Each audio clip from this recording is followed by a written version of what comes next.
Alright, what's up guys? So today is another episode for the SC300. We got to install some new parts. Last episode, if you haven't checked it out, I'm going to put a link right here. We did the Wisefab angle kit for the front, so all the front suspension is all brand new now. Everything in the front is fresh. So I gave you guys a little sneak peek of the brakes that I was going to do on the SC in the Wisefab episode of the Supra front brake upgrade that we're going to do.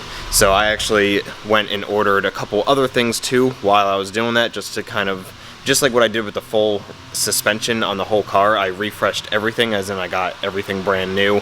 All the bushings, all the control arms, everything is brand new on the car. So now I want to go through the brakes and do the same thing, and next episode will be all the power steering stuff, but that, again, different episode.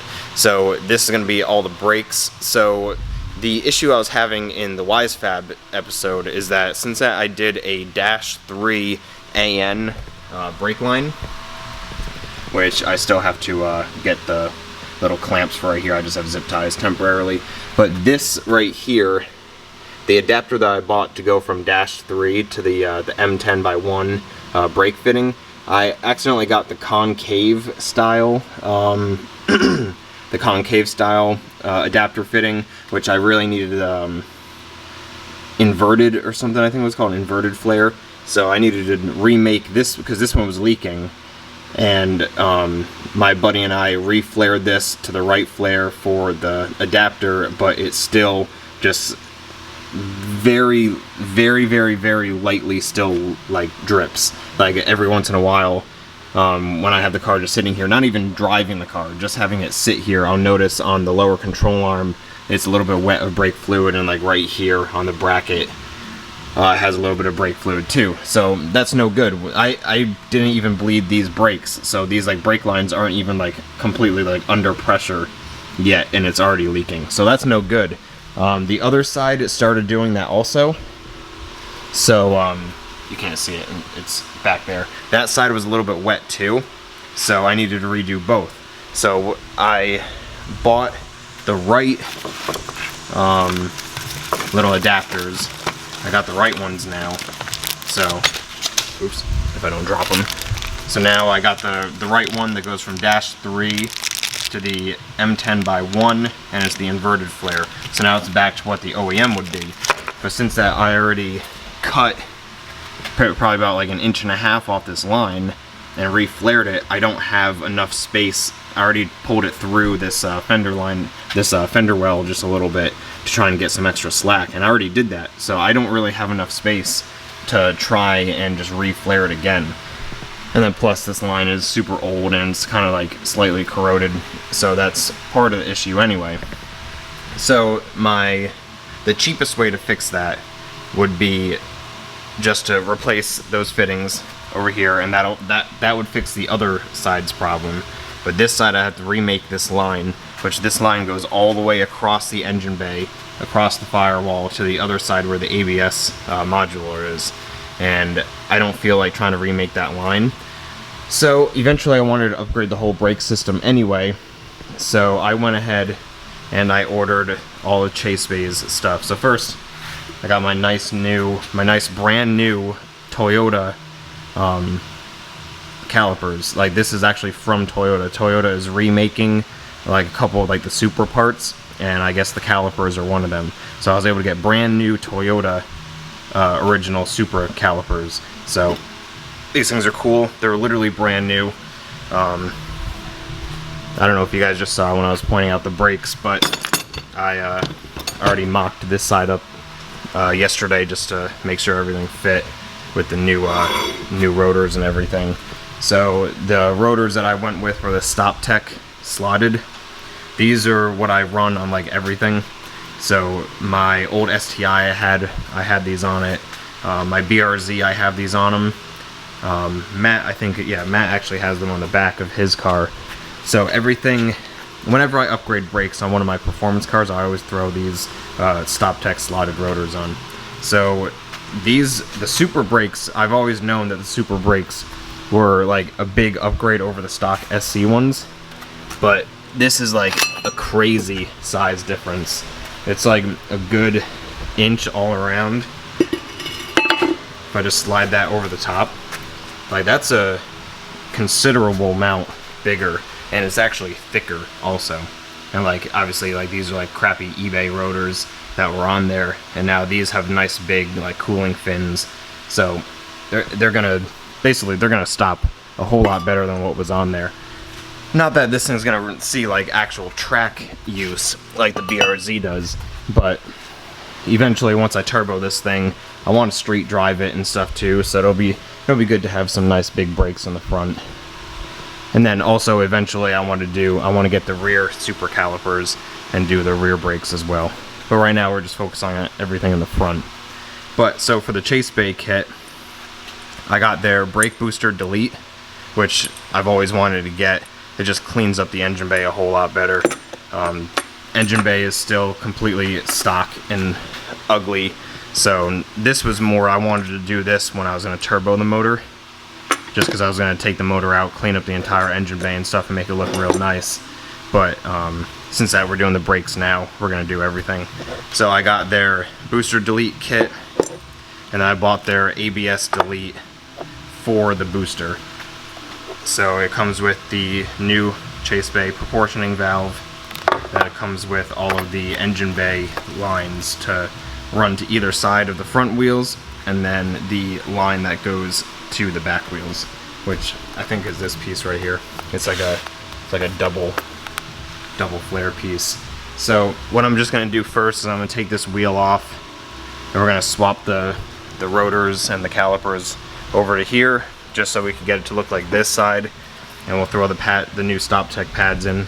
That's what I didn't say either. I got the StopTech street pads, and we'll throw those in just so then the pads, rotors, and calipers are all set, and then we'll work on the messy stuff, which is undoing all of the brake system. And that's going to be a little bit of fun because all of it is hard lines, and it's all like tucked up against the firewall behind the motor. So that's going to be a lot of stuff to probably move out of the way. But let me just focus on the fun, easy stuff first, and then we'll go take everything apart. Which, the good part is putting it all back together. Literally don't have to worry about anything with ABS. Just literally three lines. Just gotta plug this thing in, and then just like run the AN lines to this and to the master, and then down to each brake. So I feel like the install is gonna go by super quick, and like it's gonna be nice, but the removing everything is gonna be a little bit harder. So I'm gonna throw the GoPro on my head, and we'll start throwing the pads in this side and do the caliper on that side.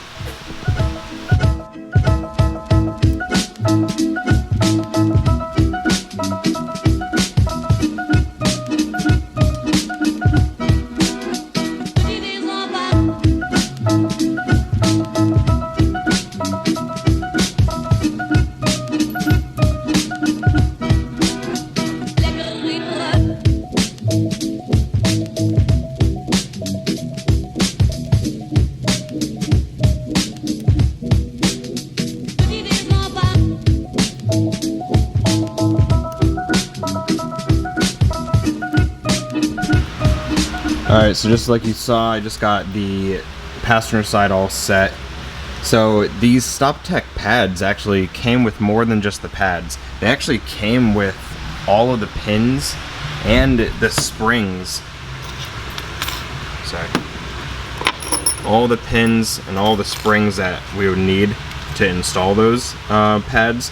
So the calipers, the new calipers that I got came with them. But I'm just going to hold on to these because those are always good to have extras of. But it came with that, and then it also came with the this pad spring too, so like the pads don't rattle. And it also came with these little tiny, which I probably should have showed you before putting the pads in, but little tiny like springs that go on like the top of these. They're basically like anti-knockback springs.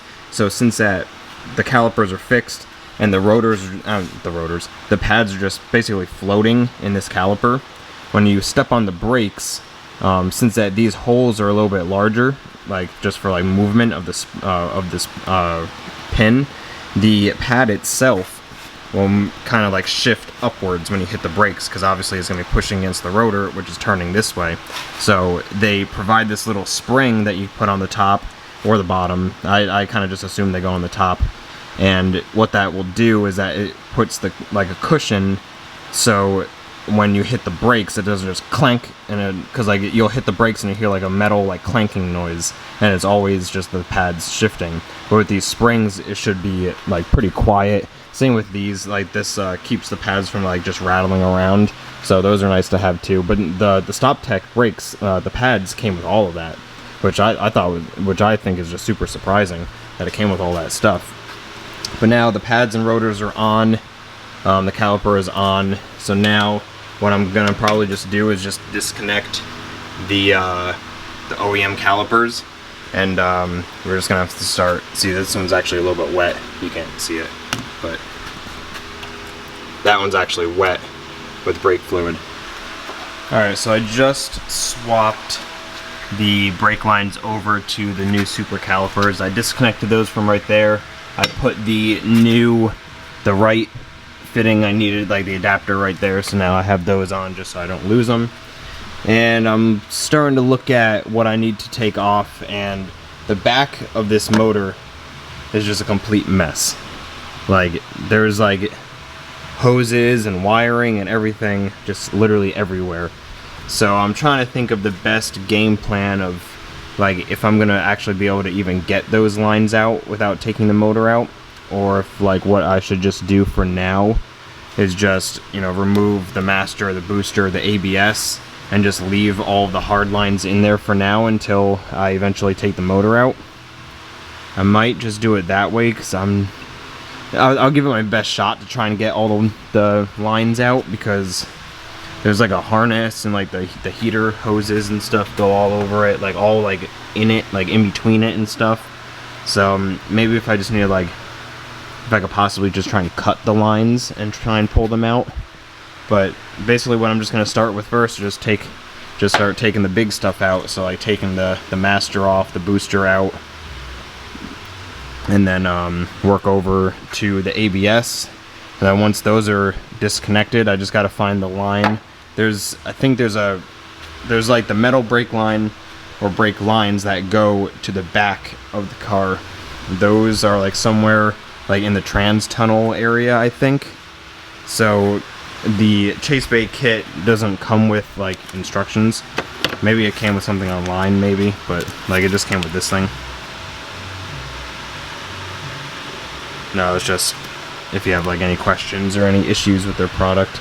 So, and when I YouTube search or Google search, I can't find anyone that has any install instructions for this.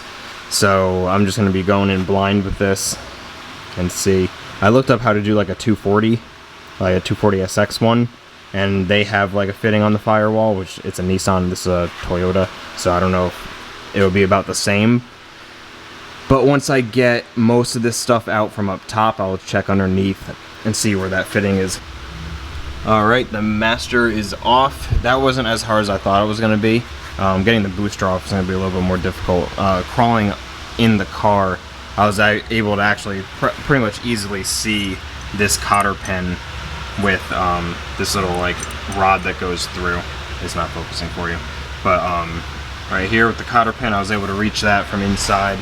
The more difficult part is that I don't really have the interior panels pulled down.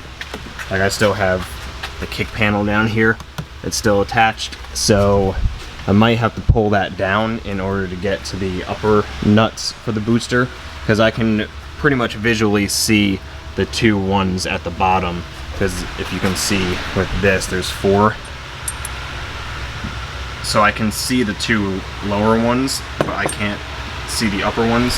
So I might have to take that kick panel off in order to get to it. Alright, I just finished struggling. I had to take all of the kick panel stuff off. There's like 2 different, like, I don't know, like little ECU things. I have all the panels just sitting all over the place.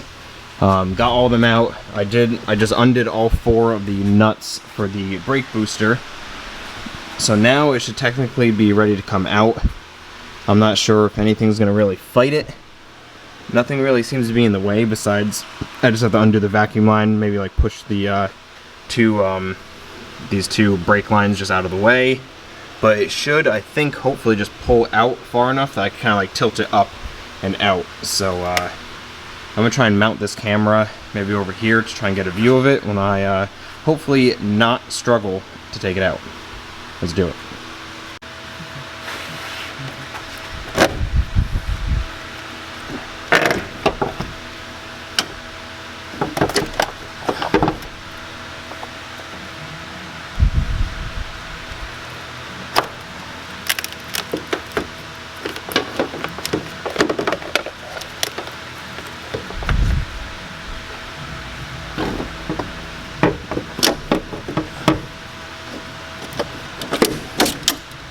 Woo!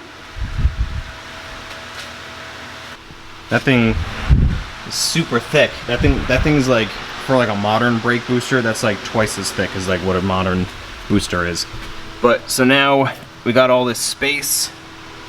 I'm gonna take this, I'm gonna try and get this like paper gasket off of there, and basically now I'll go switch over and do the ABS, and that'll be it for all the big stuff.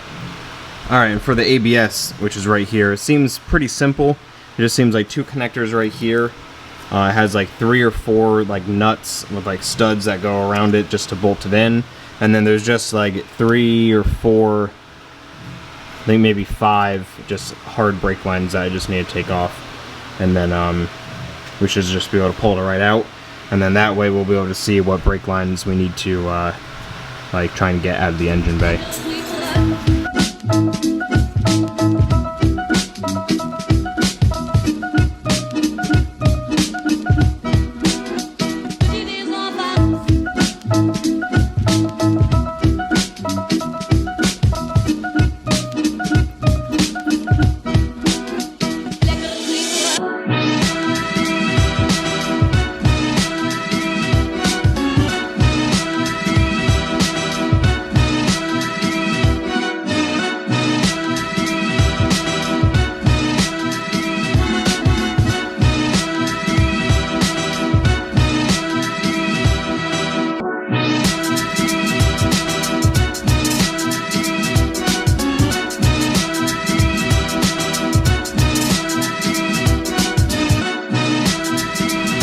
Alright, so now ABS is out of its hole. I don't know if you'll be able to see it that well in the time lapse or not that I just did, but there's just like there's like a, what was it, a bolt right here. Oh no, a nut right there on the stud. There was a bolt down towards the frame rail where the AC line is, and then actually underneath in those 2 spots right there, there's 2 studs that actually came through, and they were down here in the fender liner area, which was really weird, and luckily I have the fender liners out, so it was nice and easy. But now, so ABS is out, now it's right here, and it's starting to leak fluid. I'm gonna try and stand it up so it's not just leaking fluid all over the place. Probably what I'm gonna do for the master, the booster, and the ABS, I'm gonna post up in my SC300 and 400 Facebook page, see if anyone needs them, instead of just like getting rid of them. Either I'm gonna just try and sell them to someone for like fairly cheap, or I'll just save them just in case I need to put them back in for any reason. So now, let me take the camera off the tripod. So now, I have to figure out how I'm gonna get these lines out, because it actually goes like around these coolant lines right here, like behind it.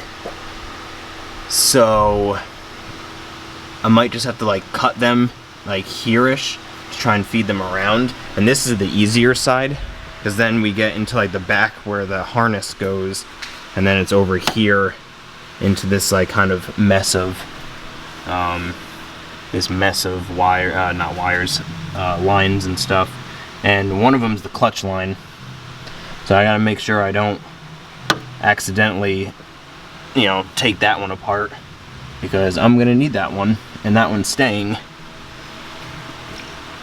But pretty much I think what I'm just gonna have to do is start cutting them, and then just slowly like piece them out. So this one right here that goes into the fender well, I'll probably cut it about here, or maybe even like here, and get it out of the fender, and then try and get it like kind of straight. So I might just be able to pull it through from the opposite side. And then I'll just do the same thing with these two. I'll cut these towards the firewall so they're more straight, and just try and pull them through again through the opposite side. Or, you know, vice versa.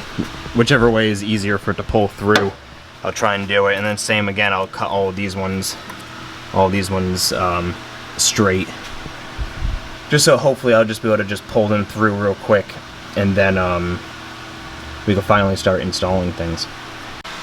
Alright, what's up guys? So today is day 2 of doing the brakes. I had to end the video, which you guys literally just saw, kind of abruptly, because we ended up having this really massive water leak here at the shop, which took the rest of the night for Matt and I to figure out and us to actually fix. So now it's 2 days after, so we got the water situation all figured out, so now we can hop back on the SC. So let me just show you what I did literally right before literally just water started leaking all over the shop. So let me show you what I did. So you guys just saw that I got the ABS out, and I was going to try and figure out how to get all those brake lines out from behind the engine bay, well, behind the engine. And what I was able to do is I was able to cut them flat, so I cut all the fittings off of them from either side. And I was able to just, from this side, just pretty much just pull them straight out, and it literally just took all of them out. So these are all the lines right here that just came out of the, basically off the firewall. So all the hard lines are out. I went underneath, which I'll show you once I just show you guys this stuff. The fitting for the rear brakes, wherever I put it, here it is. So this piece right here, that is included with the Chasebays kit. So this, I went underneath and I was trying to figure out where this went, like where two like ports would go, because mine underneath, when I looked at my frame rail, which I'll show you, it's only one. It's one line that goes from the ABS, it goes across the firewall and it goes down, and then it goes back, and then mine splits right above the rear subframe, and it goes to either caliper. When this one has two, that it's supposed to sit pretty much like that down there against like the firewall, and it has two lines that go to either, like one to either side. I'm assuming that since this is a 92, it's the first year that the SC was built, maybe it's different than all the other ones. I'm not really sure, because this is included in their kit and it's for an SC300 or 400. But I actually found a video of someone just quickly going through like what they had to do this this ABS delete, and their SC has two lines on their frame rail when mine only has one. So quick fix for that, I just used one of the fittings off of all that with like a little bit of line on it, which is not focusing on, I'm sorry for that. But basically I just tightened the fitting down on this junction block just to make sure it would seal, and then I just tack welded the line itself shut. So now it just pretty much just acts as a plug. So that'll fix the problem. Now this will be able to just go down in the frame rail, just attach my one line that goes to the back, and then this side will go right to the proportioning valve. So that's this line right here. It's nice and small. So the thing I did that, and then this is what I was doing right when the water started leaking. I started routing all of the brake lines for the ABS delete. So this one goes down into the fender well. You can't really see it because it's dark, but it goes right down next to the brake hose for there. I have this stuff all bolted in, so the booster delete I have fully installed. I just need to do the rod that it connects to the pedal, that has like a little adjuster piece on it to like adjust the length of it. So I just have to do that on the inside, but the proportioning valve is bolted on to the master, and just everything, all the brake lines on it are just hand tight right now. Like this one's still loose, all of them are still loose. So then here's another line right here. This one goes down to this fender, down into here, and then so this fitting, it's gonna be kind of hard to see because I don't have a light right now. That fitting right there, that's the one that goes to the rear. So I'm gonna have to just bring it up in the air. I already took this brake line out for right here, So what I'll probably do is just hand tighten this one on right here to bring it down, just so I can see like what length of hose I have. And then we'll bring it up in the air and we'll attach the hard brake line to that junction block, and then put the junction block to that supplied hose, which then brings it up to here. And then we'll be able to fill this thing up with fluid and start bleeding the system.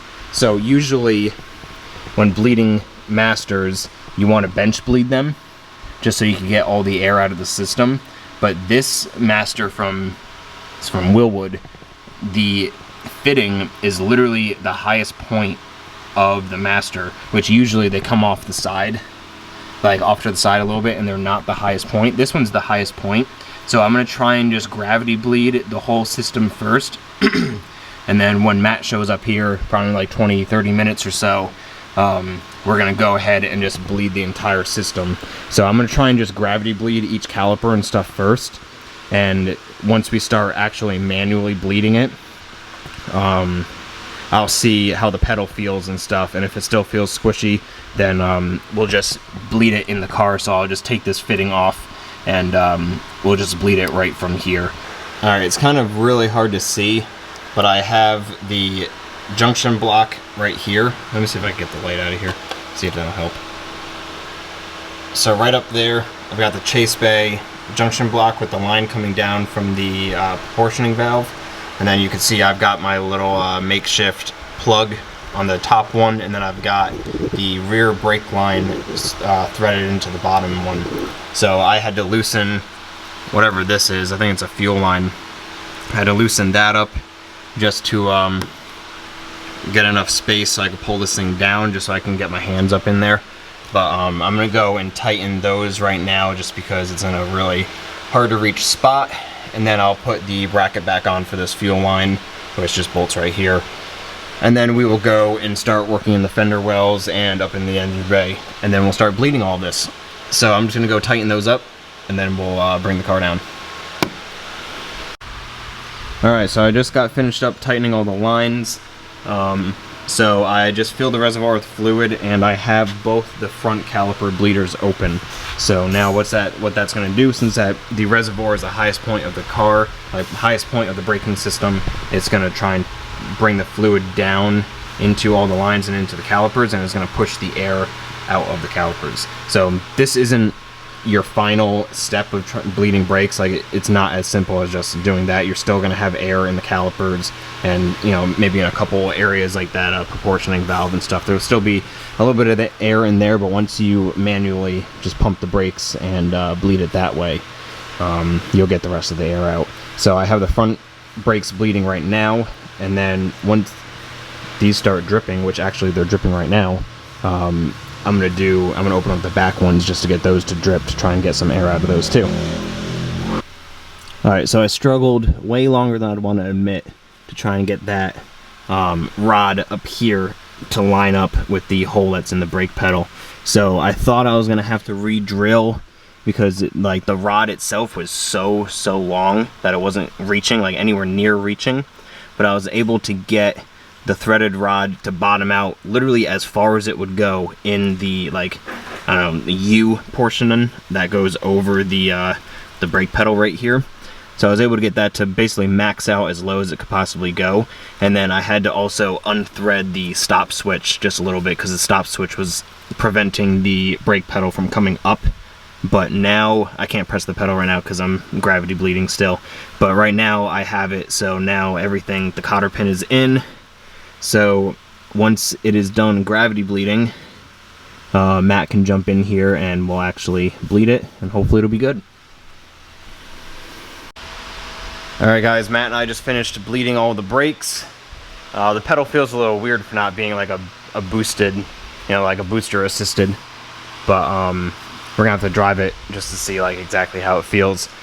But we ended up having to just loosen the banjo bolt on the master and just let the master, we bled the master just to make sure that was completely bled. And then what we did is that I let all four gravity bleed, and then we bled the front one so they were pretty much good, but the rear, the pedal was still pretty soft, and I felt like the the little tiny line that I had to do up in here for the rear brake probably still had like a long distance to go.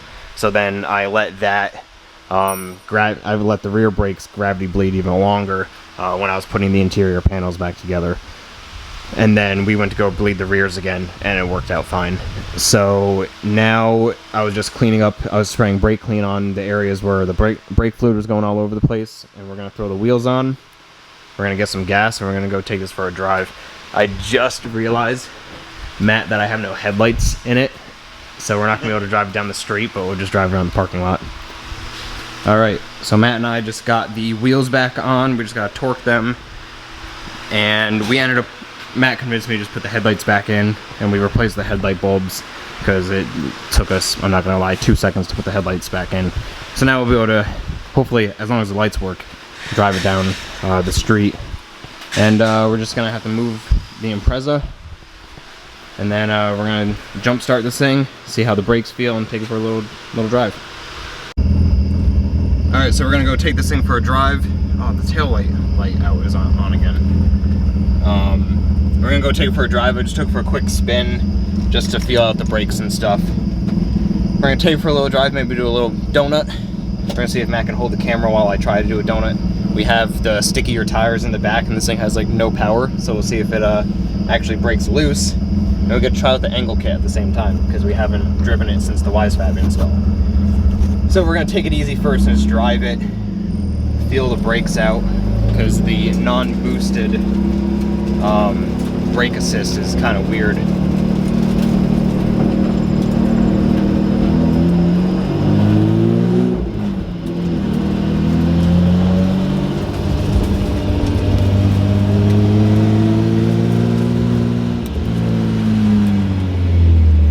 The brakes feel okay.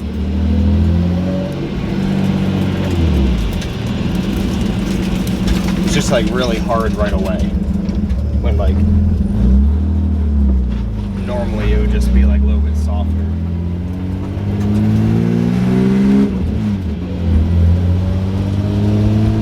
I feel like how touchy that is now.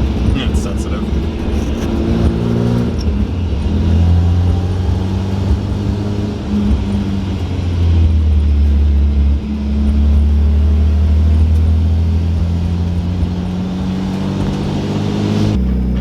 It literally just feels like a brake pedal that like your booster is broken or like the vacuum line's disconnected.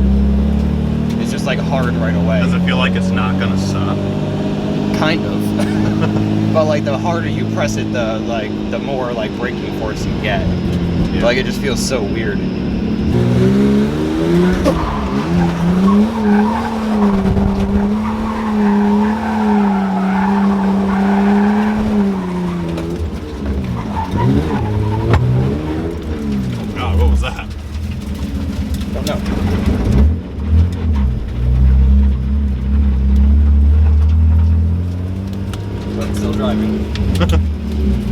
It almost sounded like your e-brake. Oh, you know what it probably was? What? No, it sounded like I might have bottomed out the front, like in the fender well, like the wheel. Because I was at lock, and I hit that bump. Oh, was it? Yeah, so I might have stuffed the wheel up into the fender. Did it feel any different with the angle? Like, did you try to go real, like, more? It corrected really, really fast. Yeah. Oh, going for more.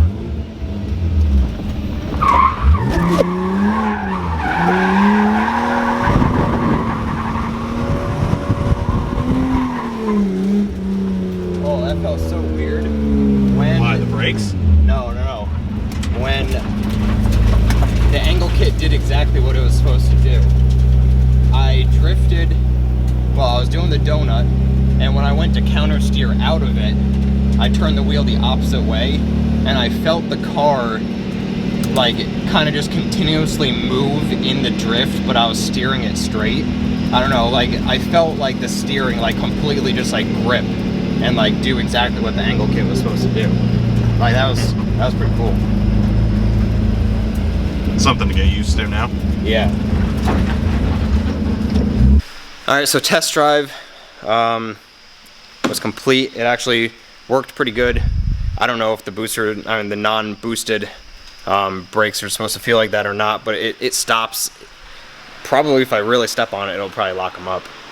But there's no air in the system, so it has to be working how it is. I just got to screw with the proportioning valve a little bit more. But that's going to be it for this episode. Next one is going to probably be the steering. So the steering rack, a cooler, a new pump, basically everything. Everything's going to be, actually literally everything is going to be replaced.